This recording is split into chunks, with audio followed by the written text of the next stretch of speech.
शहरात वाढत्या तापमानामुळे उष्णतेची तीव्रता जाणवत आहे, त्यामुळे उष्माघाताचा धोका निर्माण झालाय।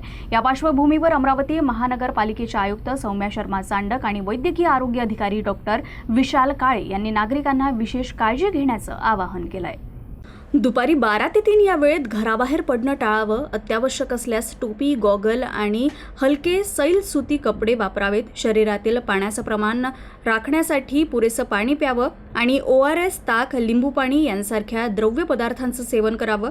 मद्यपान, चहा, कॉफी आणि कार्बोनेटेड पेय टाळावेत। उन्हात काम करणाऱ्यांनी सावलीत विश्रांती घ्यावी आणि सकाळी किंवा संध्याकाळी काम करण्यास प्राधान्य द्यावं। लहान मुलं, ज्येष्ठ नागरिक, गर्भवती महिला आणि आजारी व्यक्तींनी थेट उन्हात जाणं टाळावं असं आवाहन महापालिकेतर्फे करण्यात आलंय। चक्कर येणं, डोकेदुखी, अशक्तपणा ही उष्माघाताची लक्षणं दिसल्यास त्वरित थंड ठिकाणी जावं, कपडे सैल करावे आणि पाणी प्यावं। गंभीर परिस्थितीत तातडीनं वैद्यकीय मदत घेण्याचं आवाहन प्रशासनानं केलंय।